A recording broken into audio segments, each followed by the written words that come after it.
السلام علیکم ورحمۃ اللہ وبرکاتہ۔ آج میں آپ حضرات کے سامنے سیرت النبی صلی اللہ علیہ وسلم کے 8واں سبق کو لے کر آپ حضرات کے سامنے آیا ہوں۔ مجھے امید ہے کہ آپ حضرات بغور سماعت فرمائیں گے اور اس سبق کو، اس ویڈیو کو آپ زیادہ سے زیادہ آگے بھیجیے تاکہ آپ کو بھی ثواب ملے، اور آپ کے بعد جہاں تک یہ ویڈیو جائے گی جو اس کو سنے گا اس کو بھی ثواب ملے گا، اور آپ کو بھی ثواب ملے گا بھیجنے کا۔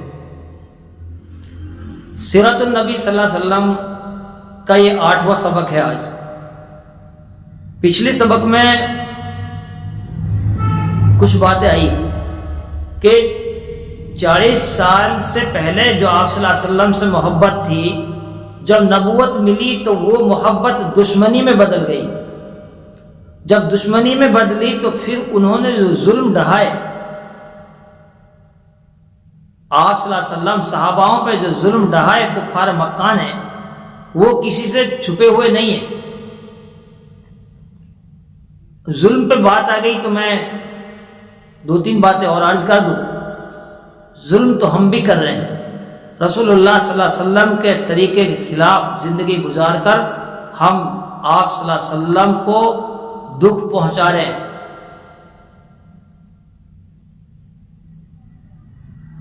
ہم آپ صلی اللہ علیہ وسلم کو تکلیف پہنچا رہے ہیں۔ ایک ظلم وہ تھا جو ان کے خلاف ان کے جو دشمن تھے انہوں نے پہنچایا۔ ایک دکھ یہ کہ ہم اپنے آپ کو امت محمدیہ کہہ کے پھر ہم دکھ پہنچا رہے ہیں۔ اس وقت بھی آپ صلی اللہ علیہ وسلم کو تکلیفیں پہنچائی، آج بھی نبی اکرم صلی اللہ علیہ وسلم کو تکلیف پہنچائی جائے گی۔ نمازوں کو ضائع کر کے، کسی کا حق مار کے، پڑوسیوں کو پریشان کر کے، کسی کو زبان سے تکلیف دے کر، کسی کو ہاتھ سے تکلیف دے کر، یہ ساری چیز۔ تو رسول اللہ صلی اللہ علیہ وسلم جو چند صحابہ تھے ان پہ اتنے ظلم ڈھائے کفار مکہ نے، اتنے ظلم ڈھائے کہ کتابیں بھری ہوئی۔ انہی ظلموں میں سے ظلم تھا کہ سمیہ رضی اللہ تعالیٰ عنہ ان کو شہید کیا گیا، اور انہی میں سے 3 سال تک ان سے بائیکاٹ کیا گیا۔ درخت کے پتے کھا کر اپنی زندگی گزاری انہوں نے، سوکھے پتے چبا کر 3 سال کی زندگی انہوں نے گزاری۔ اور پھر یہی نہیں، اب یہ ان کو کفار مکہ کو چین نہیں آ رہا تھا تو انہوں نے اور پریشان کرنا شروع کی۔ مقصد تھا کہ دین سے رکیں، دین کی باتوں کو کہنا بند کریں، دین پہ چلنا بند ہو جائیں۔ مقصد یہ تھا۔ یہاں جو پہلا سوال اس کے متعلق میں بتا رہا ہوں، آج کا جو 8واں سبق میں سب سے پہلے سوال ہے وہ یہ کہ حبشہ کی طرف جو ہجرت کی ہے، ہجرت کتنی بار کی ہے، اور حبشہ کی طرف جب ہجرت کی ہے تو اس میں اس کا امیر کون تھا، کتنے اس میں افراد تھے۔ ہجرت کہتے ہیں کہ ایک جگہ اپنے گاؤں، اپنے علاقے کو چھوڑ کر کہیں دوسری جگہ چلے جانا۔ چند صحابہ ہجرت کر کے مکہ کو چھوڑ کر ہجرت حبشہ کی طرف جا رہے ہیں۔ کیوں جا رہے ہیں؟ کفار مکہ نے ان کا جینا حرام کر دیا، نماز نہیں پڑھنے دیتے، ان کو قرآن نہیں پڑھنے دیتے، جس کے بارے میں یہ پتہ چلتا کہ یہ مسلمان ہو گیا تو ان کو پریشان کیا۔ انہوں نے اتنا پریشان کیا کہ وہ مجبور ہو گئے اپنے بیوی بچے گھر بار کو چھوڑنے کے لیے، اور وہ تاکہ یہاں سے دور چلے جائے، وہاں اپنے ایمان کی بھی حفاظت کرنی ہے، دین کے کام کو آگے بھی پہنچانا۔ ایک طرف تو عیاشی کی زندگی تھی، خون خرابے کی زندگی تھی، ایک طرف لڑکیوں کو زندہ درگور کرنا تھا، شراب پینا تھا، زنا کرنا تھا، ساری برائیاں ایک طرف۔ انہی میں سے چھانٹ کر رسول اللہ صلی اللہ علیہ وسلم جب محنتیں کی تو وہ افراد تیار ہوئے جو برائی کو برائی کہنے لگے اور اچھائی کو اچھائی کہنے لگے۔ یہ صحابہ وہ تھے جو سمجھ رہے تھے کہ یہ غلط ہے، یہ صحیح ہے۔ حبشہ کی طرف ہجرت کر گئے ہو، جب حبشہ کی طرف ہجرت کی ہے انہوں نے، یہ نبوت سے نبوت ملی 40 سال میں، اور 40 سال کے 5 سال بعد میں حبشہ کی طرف پہلی ہجرت ہو رہی ہے، اور پہلی ہجرت میں 12 آدمی ہیں اور 4 عورتیں ہیں۔ ان 4 عورتوں میں رسول اللہ صلی اللہ علیہ وسلم کی بیٹی رقیہ بھی ہے، جو حضرت عثمان رضی اللہ تعالیٰ عنہ کے نکاح میں تھی۔ ان کا جو امیر تھا حضرت عثمان رضی اللہ تعالیٰ عنہ ہی تھا۔ وہاں کیوں گئے؟ وہ اس لیے گئے کہ وہاں حبشہ کے اندر جو بادشاہ ہے وہ عیسائی تورات کو ماننے والا ہے۔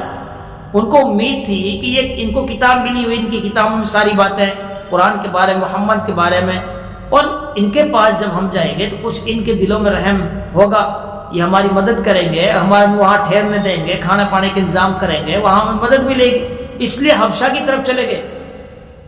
یہ وہاں گئے ہیں۔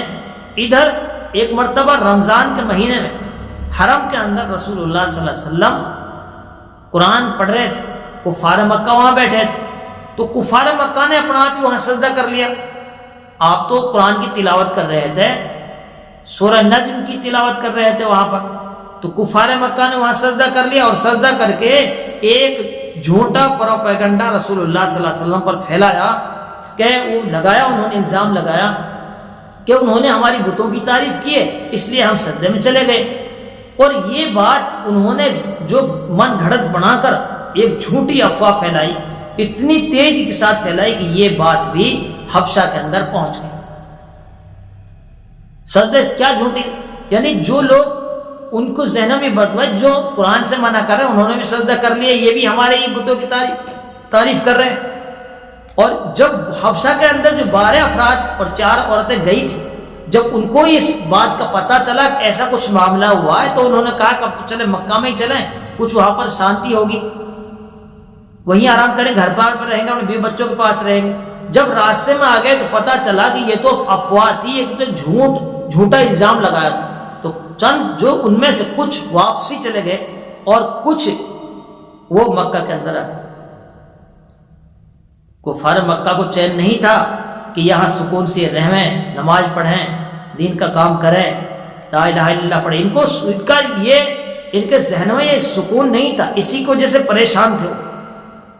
جب مکہ کے اندر آئے پھر 1 سال پھر انہوں نے ظلم ڈھاتے رہے، اور یہاں تک کہ 1 سال اگلی سال پھر حبشہ کی طرف دوسری ہجرت کی۔ اس دوسری ہجرت کا جو امیر تھا، یہ بھی ایک سوال ہی ہے، اس دوسری ہجرت جو کی ہے اس میں 82 آدمی تھے، 18 عورتیں تھیں، اور اس جماعت کا جو امیر تھا وہ حضرت جعفر رضی اللہ تعالیٰ۔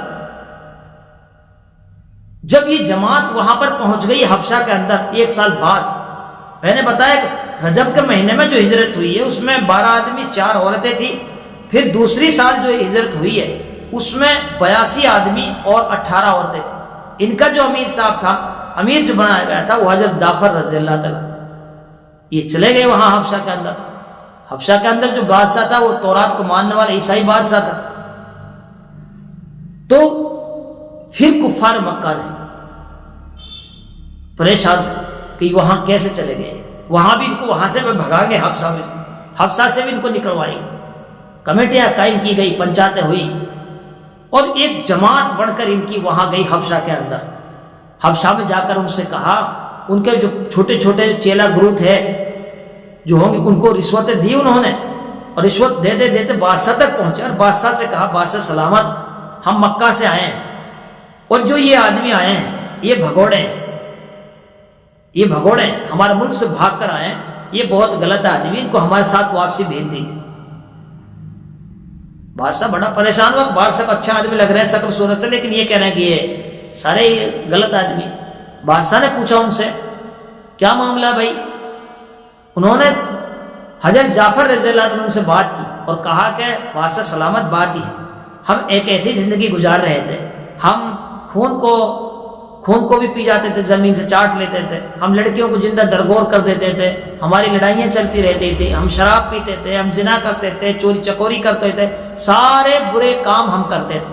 لیکن ایک شخص محمد صلی اللہ علیہ وسلم آئے، انہوں نے ہمیں بتایا کہ نہیں، شراب نہیں پینی چاہیے، شراب کا نقصان ہی ہے، آپ کو زنا نہیں کرنا چاہیے، زنا کا نقصان ہی ہے، آپ کو کسی کو جھگڑا نہیں کرنا، آپ کو کسی کو گالی نہیں دینی ہے، آپ بھوکوں کو کھانا کھلاؤ، ننگوں کو کپڑا پہناؤ، لڑکیوں کو زندہ درگور نہ کرے، یہ ساری باتیں اس محمد صلی اللہ علیہ وسلم نے ہمیں سکھائی ہیں، اور ہم اس لیے یہ ہمیں وہاں سکون سے نہیں رہنے دے رہے تھے، ہم یہاں پر آ گئے آپ کے پاس، اب یہ ہم سے یہاں پر ہم کو واپسی یہاں سے لینے کے لیے آئے۔ بادشاہ کے ذہن میں بات بیٹھی کہ یہ تو اچھی باتیں ہیں، یہ تو بہت اچھا آدمی ہے، بہت اچھی بات یہ بتا رہے ہیں۔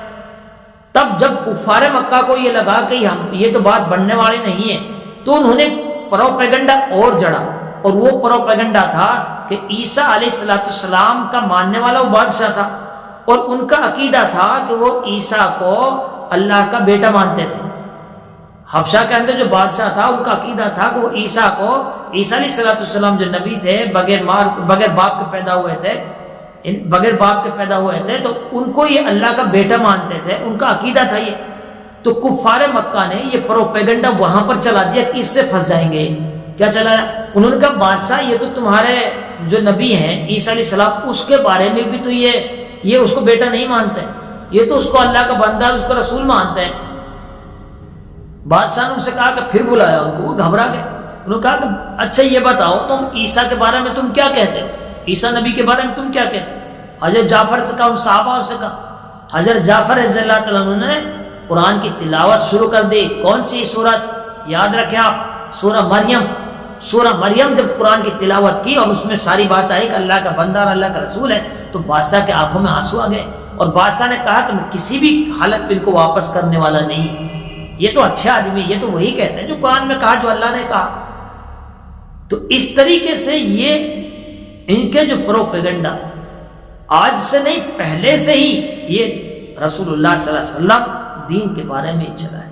اسی کے ضمن میں آج بڑے درد کے ساتھ، افسوس کے ساتھ میں بتانا چاہتا ہوں، میں اس ملعون مردود کا نام تو نہیں لینا چاہتا جو ہمارے بھارت دیش میں ہے، انہوں نے نبی اکرم صلی اللہ علیہ وسلم کے بارے میں گستاخی کی ہے، اور چھوٹی گستاخی نہیں، بہت بڑی گستاخی انہوں نے کی ہے۔ لیکن ہم یہی کہتے ہیں کہ راجیہ سرکار، کیندر سرکار ہم سب سے مانگ کرتے ہیں آپ کڑی سے کڑی اور جلد سے جلد ان کو جیل کے اندر ڈالنا چاہیے، کہ اس ملعون نے، مردود ملعون نے انہیں جو کچھ کہا ہے، ہم کڑے شبدوں میں پورے ہندوستان کے مسلمان، پوری دنیا کے مسلمان اس کی کڑی سے کڑی نندا کرتے ہیں۔ اور میں یہ بھی بتانا چاہتا ہوں، ہمارے نبی صلی اللہ علیہ وسلم نے ہمیں سکھایا کہ غریبوں کو کھانا کھلاؤ، اس میں کوئی دھرم کا نام نہیں ہے، نہ ہندو کا نام، نہ مسلمان کا نام، کسی بھی دھرم کا آدمی ہو سب کے لیے کھانا کھلاؤ، بھوکے کے لیے کھانا کھلاؤ، ننگے کے لیے کپڑا پہناؤ، بھٹکے ہوئے کے لیے راستہ بتاؤ، اور سب کی مدد کرو، سب کے دھرموں کی عزت کرنا ہمارے نبی صلی اللہ علیہ وسلم نے ہمیں سکھایا ہے۔ ہمارا قرآن ہمیں سکھاتا ہے سب دھرموں کی کتابوں کا سمان کرنا، سب دھرموں کے آدمیوں کا سمان کرنا، یہ ہمارا نبی، ہماری قرآن ہمیں سکھاتی ہے۔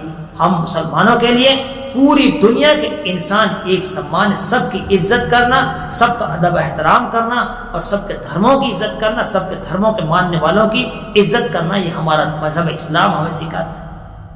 اس ملعون جو باتیں نکالتا ہے، اس کا مذہب نے اسے یہ سکھائی ہوگا بات، یہ باتیں اس کے مذہب نے اس میں ہوں گی یہ باتیں، اس لیے وہ کہہ رہا ہوگا۔ لیکن میں تو یہی جانتا ہوں جتنی کتابیں ہیں، رامائن، وید اور رگ وید، گیتا، جو بھی کتابیں ان کتابوں میں بھی یہی لکھا ہوا کہ شراب مت پیو، کسی کو پریشان مت کرو، کسی کے دھرم کے بارے میں کچھ نہ ہو، کسی کے دھرم کے ماننے والوں کی عزت کرو، یہ اپنے دیش کی حفاظت کرو، اپنے بڑے بوڑھوں کی عزت کرو، غریبوں کے کھانا کھلاؤ، اور یہ ساری باتیں ان کی کتابوں میں بھی لکھی ہوئی ہیں۔ لیکن یہ مردود ملعون یہ کہاں سے لاتا ہے ان باتوں کو، کہاں اس کے بارے میں یہ ساری دنیا جانتی، اس لیے اس کا نام تو میں نہیں لوں گا۔ لیکن میں یہ ضرور ہے کہ اسلام وہ پودا ہے، میں اس کے لیے پھر بتا رہا ہوں، اس کو وہاں تک اس کے تک ویڈیو ضرور جانی چاہیے۔ اسلام وہ پودا ہے، جتنا اسے کاٹو گے اتنا ہی یہ پھولتا ہے، بڑھتا ہے، چڑھتا ہے۔ اسلام وہ پودا ہے، جتنا اس کو کاٹو گے یہ اتنا ہی چڑھتا ہے، پھولتا ہے، بڑھتا ہے۔ بس آج کے سبق میں یہ سیرت النبی صلی اللہ علیہ وسلم کا 8واں سبق ہے جو آپ تک میں نے پہنچا دیا ہے۔ اللہ تعالی ہم سب کو عمل کرنے کی توفیق نصیب فرمائے۔